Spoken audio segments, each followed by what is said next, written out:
everyone. That is Laura. This is Kyle. And this is He Said, She Said. Laura, good evening. How are you? Good evening. I am fantastic. How are you? I'm doing good. It's good to see you again. So we have a juicy topic tonight that we're going to discuss that was almost last minute.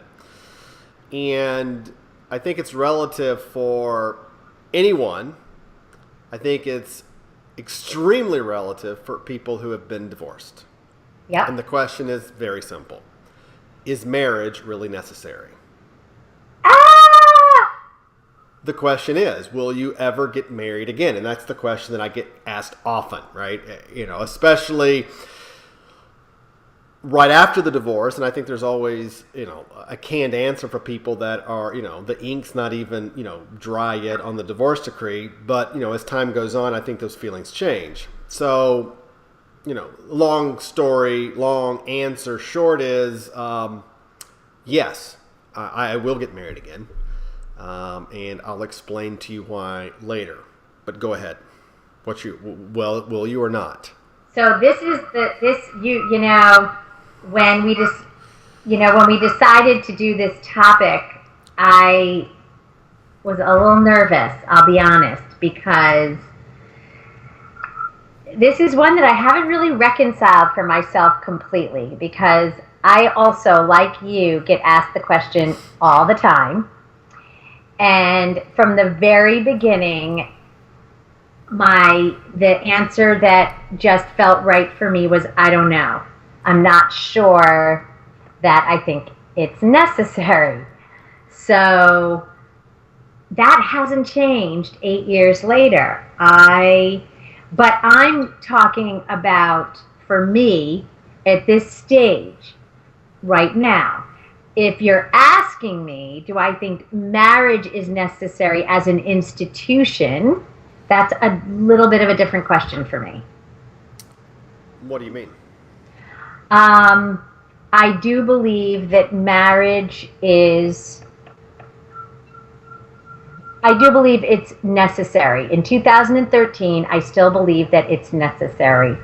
And I think that it has its place, and what I don't think is that the institution, the concept, the covenant, the whatever we want to call it, has evolved and matured in the same way that society has. And so I really feel, and I might not articulate this really well, but I do think that there's a discrepancy between what we once considered to be the decision to have a marriage and what today's necessity to have a marriage really is. I think it's a little different. It's driven by something different. I know where you're going with that, all right? And that seems to be a common argument for people to question the institution in general. And the argument goes something like this. Marriage at one time was really an institution for the protection of women, especially in ancient times where women held no political power. They really held no place in society whatsoever. Without the father and the mother, a woman could be kicked out on the street. So marriage to a man was necessary, if for no other reason than protection. And she needed that protection for her entire life. Okay? I think that's a place to start. So with that basis in mind, then we fast forward through the generations, and now we come to 2013, where women can make their own place in life. They're their own person. They don't need the protection of a man. We've become a civilized society, and women can own their own homes and buy their own cars and make their own money and so forth. So if you're going to put marriage into the context of merely a material relationship, so in other words, the institution of marriage is purely for material gain, protection, food, housing, then yes, okay, marriage is no longer necessary, all right? However, I don't believe that's what marriage was designed for. I don't believe that marriage was created merely as a way to keep women from getting eaten by wild animals. However, if you take a look at marriage in the context of human relationships, All right. The human bonding of one person between another, I think it completely changes what marriage actually is. And I'll go into that a little bit later on. It's very easy for us as a culture and as a society to question marriage. 50% divorce rates, 60% divorce rates second go round, 70% in some circles on a second marriage fails. It's, almost 3/4 of the time. It's very easy to question, well, marriage is just no longer necessary in our civilized society. That's like saying, Laura, that suddenly the wheel is a bad idea. You don't blame the institution because the people in it can't make it work. Okay. Go ahead. Okay. I want to be more clear. I want to go to the next level of what I mean. Okay. So I happen to agree with you. And you can't blame the institution without blaming the people in it. But we don't do that, though. But here's the thing that's happened. There was a time, and not in ancient times, in more recent decades, where there was a very clear, when little boys and girls were being raised, there was a very clear definition. This is what dads do. This is what moms do. This is what dads look like and this is what, moms look like. And these are the roles. And so I am very clear about, as I grow up in my little world, I'm growing up to be a husband and a father. Or now I'm growing up to be a mom and a wife. But that doesn't hold true anymore. Those roles are no longer clear. There's a lot of confusion about what is the role of a wife versus a husband, which are such, in my opinion, really stupid terms in this point anyway. That's just two people in a relationship. And so I think what happens is young people are growing up feeling like, I'm supposed to get married and be a wife. And they don't even know what the fuck that means. They're trying to achieve and aspire to something that has no valid and relevant definition anymore. Instead of understanding what it means to be, and I'm just going to get a little airy-fairy, a partner and co-creator in a relationship that can sustain the test of time. At what point ever did becoming a husband and father or a wife and mother suddenly when did that become such a bad thing? When did the concept of rearing a child, being a partner to someone else for life, doing life together, when did that become a bad thing? Because it doesn't get you Twitter followers and doesn't get you Facebook likes? No, I agree with you, but I don't think it should be about being. My whole point is, why isn't it just be a good man and parent and be a good woman? The aspiration is to be the best possible person and parent, rather than this thing called husband, which has all this shit associated with it, and be a wife, which has all this other shit associated with it. Instead of, I just want to be a good person. I want to aspire to be a great woman and person and partner and parent more than anything else. Because roles, and we're talking about roles here, roles by definition create boundaries. A relationship without any boundaries, Laura, and you know this as well as I do, will run off a cliff every single time. So maybe what I'm saying, and you're helping me to get there, is that the roles have got to be redefined today. But they've been talking about the roles being redefined for 2 decades. For 3 decades, we've had this cultural conversation about rearranging the roles, right? So now you've got children, girls, little boys, 22, 23, 24, 25 years old, who have never experienced life in the 40s, in the 50s, have been born and bred and raised in this culture of bursting stereotypes at the seams, right? We all agree with that. It's been going on since the 80s, if not earlier. But yet they still want to get married.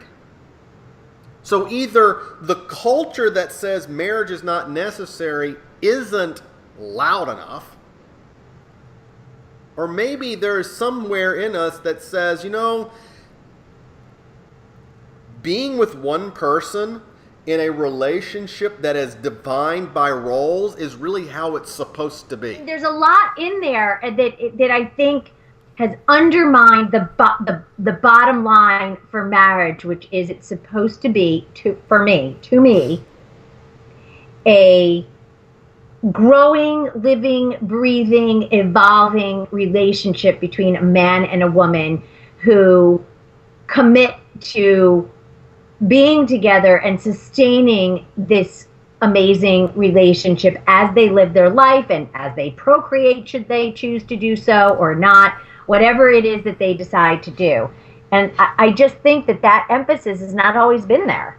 So you do bring up a point that I think needs to be hit upon, okay? And there's the belief, and I'll speak for myself here, because when I was married at 28 years old, I certainly believed this. I really believed that the moment that I got married, that was the end result. That was the end. That was the goal. That was the end game. I never understood that marriage changes nothing with regards to how one person relates to another in a romantic relationship. You may have the same last names and you may have the same names on your checking account, but from the spiritual and the emotional level, nothing changes, right? I wrote a story several months ago about why men change after marriage. And at the end of the day, Laura, it really boiled down to this one simple concept. Men change after marriage, at least in the wife's eye, because he stops pursuing her. Men pursue women that they're dating and they want to get to that point. Am I right? When marriage happens, he stops pursuing. If marriage, by definition, is not necessary in our civilized society, what's the alternative? Chaos. I mean, I think it's a legitimate question to ask. Yep. What is the alternative? Cohabitation? So let's use that for a moment. Let's say cohabitation. How does cohabitation in the concept that it's being used as today different from marriage? When you think about it, how is it different? Let's say, okay, I'm not going to get married, but I'm going to live together and we're going to raise a child together, but we're not going to get married because I want protection, or I don't want to lose half of my stuff, or whatever the case may be. Those are the arguments people use for not getting married, right? Correct. It's too difficult to get out of. So you want to cohabitate, create this bond of, I don't know, silly putty, if you will, so that if it goes sideways, you can pull it apart really quickly. Right. That doesn't make sense to me. And which you really can't do anyway, because once there's money and children, I don't care whether you're technically married or you're not, legally married or not, it's complicated, baby. You can't just pick up and leave. It's just not like that. Well, it's just not. It just, I go back to the same person. So the person, like I said, that sits there in front of me and says, well, I don't believe in marriage. Marriage is a stupid institution that was created centuries ago and we don't need it in this civilized society. Then what's the alternative? Right, exactly. I've never had anyone giving me a valid answer that justifies why the institution of marriage is now a bad idea. At the end of the day, marriage is not the problem, Laura. The people in it are the problem. And I agree with you. It is the people in it. But the people in it, God bless them, don't have a hope and a prayer because we haven't structured anything in order to help them succeed in it. And that's where my hang up, meaning what? We haven't modeled for them what good marriages should look like? Correct. Good marriages haven't been modeled. Good education for young adults as to what it means, the things that you and I talk about all the time. What does it mean to be in a healthy intimate, loving relationship. What does that look like, and how do you do it, for God's sake? How do you do it? I think marriage is absolutely necessary. I think that, to your point earlier, if without it, it's chaos, all right? You'll have tons more single moms than you already do today. You'll have Yep. tons more broken homes than you already do today, because at that point you make it's completely easy just to walk away.